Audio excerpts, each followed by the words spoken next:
You're dead too. Oh no, you don't.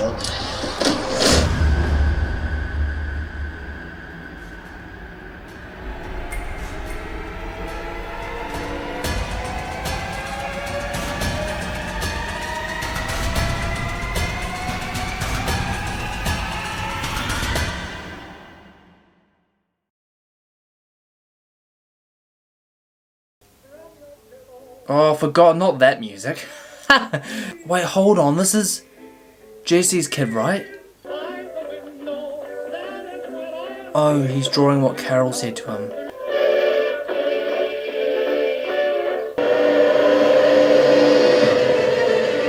You have to admit, that song is 110% paired with, yeah, stereotypical psychopath creation moments, you know? Like their initial kills. Do walkers just stroll straight in, or do we have some kind of protection? Does that make sense? Oh god, yeah. In they come. I was thinking maybe it falls in a way where they like kind of have to crawl over the rubble and it's hard for them to get around. Run! If we get through this episode without death, I'm gonna be mind blown. And then look at that. We need to get back. Rick, you need to get inside now. It's not just... It's not like you can just draw them out the gate. Because guess what? There are walkers at the gate. I just realised we've got no Daryl, Abraham. Surely we get the bloody... What are they called?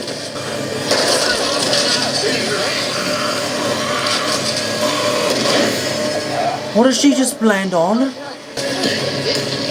Come on, Maggie. Because everyone's in bloody trouble. Yeah. And what? Safety.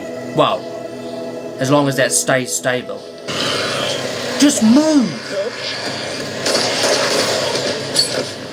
Please, man. I do not want him to die. He's so precious.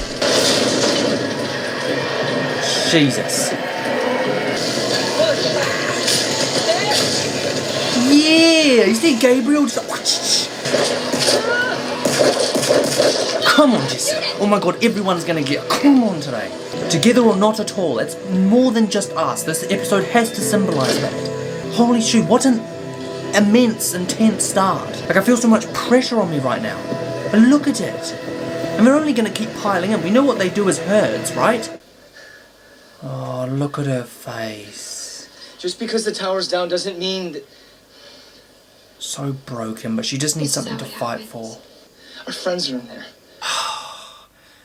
Like, this episode has to be about all of us unifying together to fight this. Like, I do not believe that we can fight this separately. And if we do fight it separately, maybe a bunch of us survive. But a lot of us will die. Now Rick has to realise, right? Because obviously he's been battling with this the last episode. He's been battling with this whole us and them kind of dilemma. He's really struggling to open his arms and accept more people because almost like he's been let down in the past, and he has his family and he wants to protect them at all costs, and he knows that letting people in can cause so many potential issues and it's risky and it's this, that, the other. But as we've seen in the past, eventually he comes round, right? He starts to adopt people as his family, and this whole group ends up becoming his family. Unfortunately for Rick's sake, it doesn't feel like we've got much time to let that happen slowly.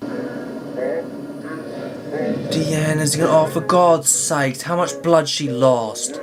I'm scared of him being not watched right now. I'm really scared of it. Let me take a look at that. No. Fine. You don't trust anybody, do you? Some more than others. It's probably a concussion. You should sit down before you fall down. I am okay. Whatever we have to settle, it can wait. It has to. But, I mean, I kind of agree, this needs to wait now. But then at the same time, what happens if this guy gets out in this onslaught? What then? We can talk, right? You don't have to be afraid.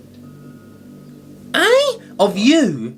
At least kind of in a way. If he kills her, he loses access to treatment. Oh.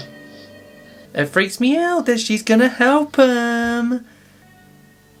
You can change. No offense to Michelle, but whatever she's doing hurts like a son of a bitch. I just finished with Hopefully it's saving your life. Oh, for God!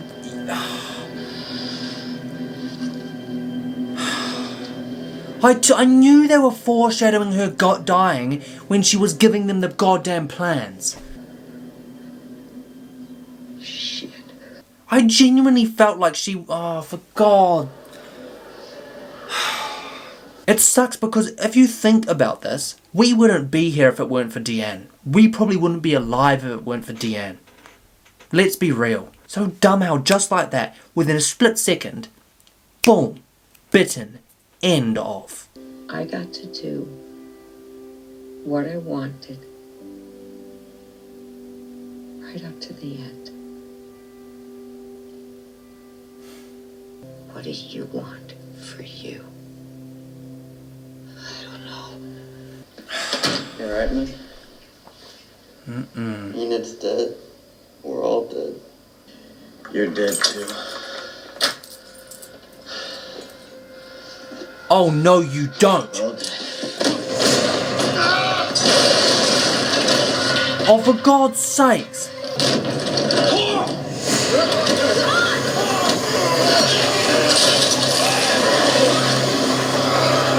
Nah, they don't kill Carl. Don't even start that nonsense.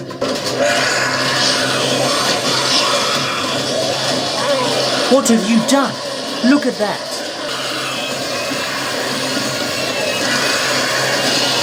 I was literally just about to say to you guys, one of my favourite things about Carl is his ability to stay calm. You know, he doesn't get angry, he doesn't bite, not usually. He's usually incredibly calm, collected, and he seems to sympathise with characters so well. And ultimately, he's still going to try and help them. This guy's never been particularly nice to Carl. It wouldn't surprise me if Carl just accepted him, you know, and understood the way he's reacted, because ultimately, yes, he's in a tough situation, and I feel a little bit bad for that kid because it doesn't feel like he's been particularly guided. And his mum's obviously got the little one, and she's preoccupied with the apocalypse, just like, remember way back when Laurie and Rick, I remember there were so many comments in the comments that day that Carl was out, and when he saw Rick kill Shane, everyone was sort of like, why wasn't Laurie watching her child?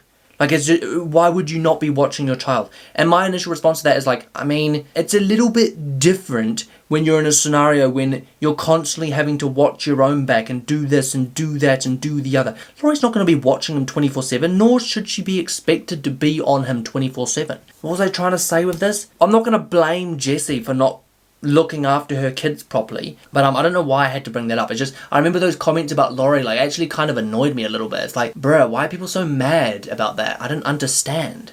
What happened in here? We were looking for tools and not doing shit. We heard yelling. Yeah, Ron saw him break through the gates. We had to move. Wow. See, I told you Carl would do that. It's okay. It's okay. Oh my God. Hang the gun grip first. Whoa. Carl, I'm sorry. Yeah, I know. Now give me the gun. He's a no bullshit kind of guy. Put that down now. Yeah. Come on, Carl. That used to be one of my favourite scenes of him. Like, on the spot, to trust his gut that he didn't mean to do what he did, and to try and protect him from potential consequences of what he did. In the onslaught of this Walker attack, blah blah blah, Carl still has the cool head and the ability to see things how they are. That is leadership quality. And I know he's only a kid, right? But I don't know how the show spans across time. I don't know if we see big time jumps. I don't know if we see Carl when he's way older. I don't know what. But he is that is the exact trait that I think is probably the most important in a leader. The ability to view a situation as it is, not how it was or not how it could be, but as it is. You know, actually, you know what? To be able to view it from all different perspectives at once and do that in a situation like this and still maintain a cool head.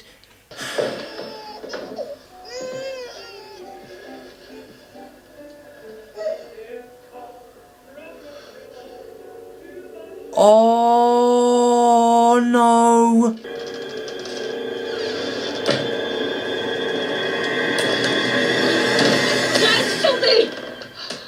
Oh, what is she doing trying to get Judith when She's literally borderline changing. I'm sorry, but that's dumb. I know she's dying, I know she's not going to be thinking straight, but if you know you're about to change and you don't know how long until you are, why on earth would you go into Judith's room? Am I being really rude? Is this insensitive of me questioning this so badly? I'm surprised that Rick didn't just rock up and then crack, you know, like, no hesitation. I feel bad for viewing it this way, considering she is literally on the verge of death, but I'm just going to move on because I feel like, yeah. Someone needs to be with you. Yeah, see. It can't be her. I wrote something for Spencer, for Maggie. Oh. Will you look out for him? I will. Will you look out for him like you look out for your people? I knew this episode was going to symbolize this. Guess what? They're all your people, Rick. We haven't had a chance to make it there. I didn't run over to help you out there because I like you. Or that you can grow one hell of a beard. I ran over to help because you are one of us. That's the right answer. Come on, Rick.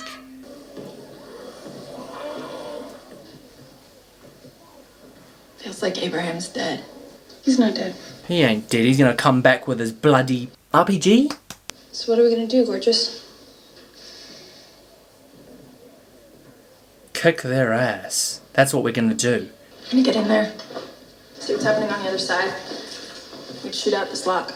Come on. You won't need to. Lockpicking is within my skill set. Why do I think she's messing around with Morgan? Like she's gonna just run down there and do what she has to do as soon as he bats an eye. Why do I get that feeling?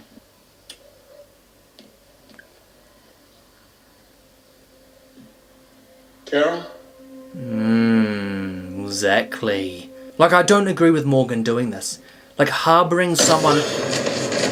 Whoa! Without anyone knowing is a mental. Game on. Oh my. What do we do once we get upstairs? Like, is that just gonna stay there? I got this one. Why don't they just cover themselves in walker guts and walk their way out? Get the hell away from him. He's tied up. I said get away from him. But then again, oh look at the way he looks at Carol. This could have waited. It should have. Okay, if Morgan fights Carol to keep him alive, doesn't that go against... I mean, obviously he's not really fighting, right? He's redirecting. But anyway, hear me out with my thoughts on this. I completely and utterly disagree with Morgan doing that. Against everyone else's knowledge, this could have gone so much worse if he got out. Or of what, right? We don't know what he's capable of. We know, or we do know what he's capable of. That's actually the worst thing about it. We know what he's capable of. It's not even that his character's ambiguous. It's not like Randall way back when. It's actually kind of hard for me to argue this. It's hard for me to argue for why I disagree with Morgan doing this, because in a way I kind of agree with the concept of everyone deserves a second chance. Like I do agree with that, but my logic is that if it's in a tough and dangerous enough situation, or if there's no way to do that safely without risking the life of others, how do we do that? My struggle with making my mind up about this is because technically yes he's handcuffed, technically yes he's in a safer locked area usually. Risk isn't particularly high, but what if someone comes back for him? You know, what if he manages to get out? What if there's some kind of way that something happens, this, that, I don't know. What if the antibiotics that we're using to save his life are needed for someone else in the near future? What? Those are my issues with it. But then I don't agree with Carol doing this because this is not needed now. Who knows, maybe Carol killing him is the right decision right now. Maybe her trying to do this is the exact right thing that needs to be done in this exact moment, because maybe in 2 minutes time he somehow manages to free himself and we don't really have the ability to sort it out because of what's going on our doorstep. And where I think both of them have gone wrong is neither of them have spoken to anyone else about it. Do I think that most people would probably side with Carol in this situation? Probably yes. We're gonna need bed sheets. Enough for everyone. Bed sheets for what? We all Gut go blankets. to the armory. I've done it before. We stay calm. We Don't draw attention. We can move right through 'em. The question is, you need to make sure that we stay calm. This is over. We can be better than them. You are better than Not if we kill. Carol, please just calm. Please I calm. had to stop it. I had to stop it. With life, there's possibility. Even if we never let him out. I'd get out. Even if we never let him out, he could He know wants to die, what for he's goodness done. sakes. He could know. I don't want to have to kill you, Morgan. You won't. What's Morgan's logic with that? Because if you think all life is precious, like, what is he just going to do? Like, defend against her until what? He ends up dying? I don't know. I don't know. I don't want to say he has to be forced to accept what Carol says, but I don't know. I don't even know what to think now. Go. They need you. I'm going to miss her. Thank you What a leader, man. For what? for believing. Come on. Give them hell.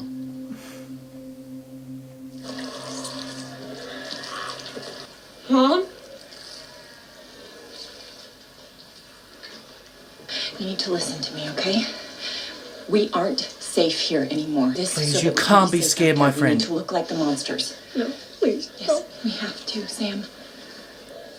Honey, just pretend you're brave. Okay, none of this is real, and you're somebody who isn't afraid. Why am I so scared of a little kid? I'm terrified he's going to hurt someone and I don't know why. To kill him. Because I don't want anyone else to die. That's exactly what I was just saying. Why do I think that's the only way out of this? But you're all going to die. You don't belong here. Listen to him, for goodness sakes. Step aside. I'm not asking you again. Oh, for God's sake, seriously, Morgan? Like, I know he's protecting what he believes in, but to the extent of what?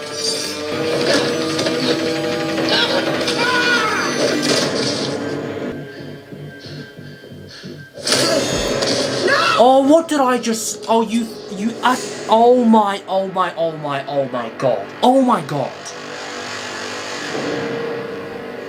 Morgan! Oh my... He's literally sitting there telling you you will die. I know, like I said, I don't completely agree with his logic, and his logic is protecting him, and I get that. But I knew I would have issues from the minute we were learning about this all life is precious stuff, it would have problems. Oh my gosh almighty. He's protecting a killer. I don't get it. I don't want to call it delusion, but is it bad of me to say it's borderline? Like, he gave us that many warnings. Maybe Morgan's delusion is just too strong. All life is precious goes too far. Oh my... I have to talk about it at the end because that just infuriates me. I will not turn back, no matter what happens. Come on, Gabriel. I know. And come on, Rick. Oh. You said they were already dead. You said I was. You don't need to kill us. You are so full of shit! Oh. Tara.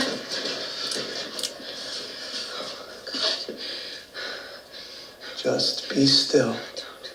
Don't, for the love... You're not gonna make it out there. We'll see.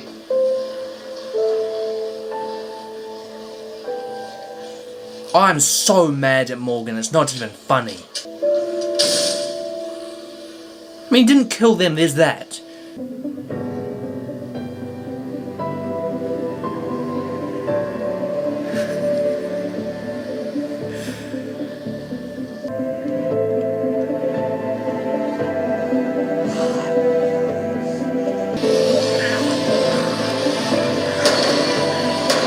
Fight until the end. Holy shoot. Every last bullet for her plan. Holy crap.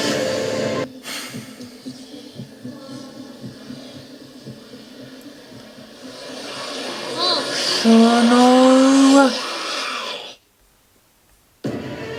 Really, like that? Daryl, Abraham, and Sasha. Daryl. Yeah, I see. Martin and the whole ship. Oh, splendid. What have we got here? Why don't you come on out? Join us on the road. Hand over your weapons. Idiot. See, your weapons, your truck, none of those things are yours anymore. Your property now belongs to Negan. Negan. Oh, for the love of what? Is that this new...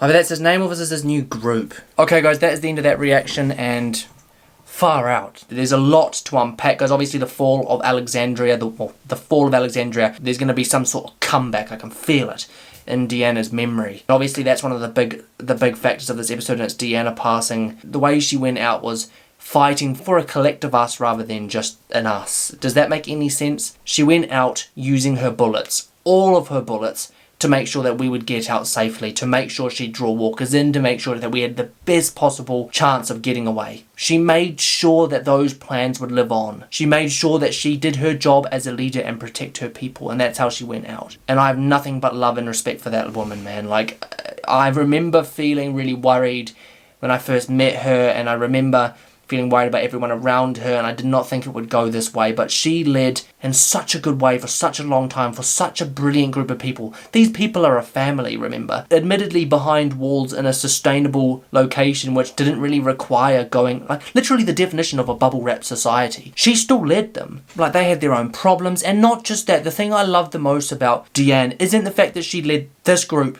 to survive as long as they did, but because even though they were surviving by themselves, even though they were surviving, she still had a vision to make this a safe haven, to develop this place into a bigger home, a home where people can feel like the apocalypse isn't all that's left. Do you see what I mean? Like, she was such a lovely, kind soul, and it's gonna suck that she's gone.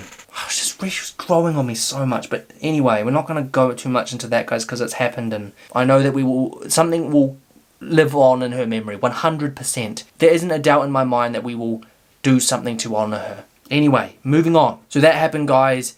We end up covering ourselves in guts. These walkers are going to start noticing who is who and what is what. And then what? Before we get into that, I'm going to talk about the character development, what this means significantly this episode. There's been a lot of development in terms of the way we perceive this new group, our group, as we're going to refer to them now. The way we approach going forward, and that is, yeah, with the we mindset, with the collective mindset. The one character that I'm incredibly impressed with this episode, and I mean incredibly, is Carl. I think this is one of my favourite episodes that we have had of Carl, and it's because of the way he chose to react in that situation. He showed me so much. He showed me so much potential, that boy. I kid you not. The ability for Carl to remain calm, see the situation as to what it could be, as the way I was describing it, rather than what it is, and to then act upon that in the heat of the situation like we've been put in, is crazy. Like, for a kid as well. He's only a kid, and he shows so much leadership quality. He could have just gone to Rick and been like, he attacked me, boom, boom, boom, things could have gone out of hand. But I think Carl knew. Carl's smart enough to understand that this young boy is damaged, this young boy is terrified, this young boy doesn't know what's going on up here, and he needs to help him. So he does that. And he knows that not helping him will only cause more issues for the boy, obviously, and everyone else in the situation. So he helps him. And he chooses that path. It's not always about kill or be killed, or right and wrong, or nothing is black and white. No decision is black and white. No situation is black and white. You know, and I'm so impressed that Carl has the ability to sit there in a moment like that and see through the shades of the situation and pick his own paths. He does what a leader would do, which is mental. Man, I'm so proud of him. It's not even funny. So proud. What an episode for Carl. Anyway, talking about decisions, we're starting to ramble on a little bit, so let's get straight to the beefcake of this episode, and that is Morgan. Morgan made a real bad decision today, guys, and I know in hindsight we're going to be able to say that was a bad decision, and like I said, I think I said in the episode, who knows what happens, maybe it ends up being a good one. It doesn't, we don't know in the moment. My gut was telling me when the arguments were going on, why would you risk fighting with Carol? You know, like, you're in a room with a killer. You're in a room with a wolf. You're surrounded by walkers. The walls of Alexandria are down. You don't know if your family is safe. And you're fighting Carol to protect someone that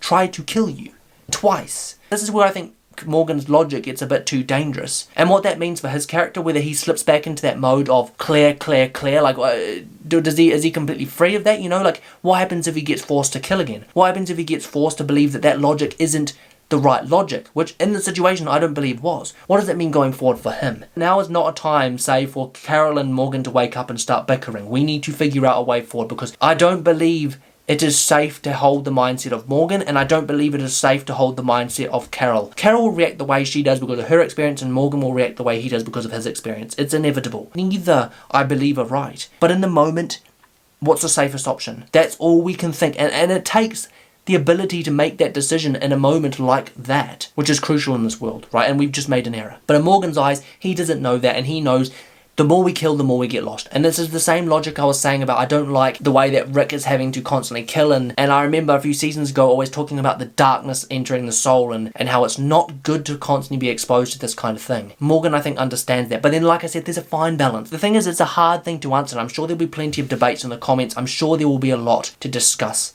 I feel like me a long time ago would have said, why are we trying to kill him? Maybe I would have been a little bit more hesitant, but I've come a long way now in this show. In a situation like that, it's only a matter of time before you don't have a choice anymore. You know, the choice is taken from you. It's like that Telltale game, for goodness sakes. There's a timer of how long you've got to choose. We just ran out of time. The only thing that doesn't make sense to me is why the wolf didn't just kill them. That's the only thing that doesn't make sense to me. He had a gun.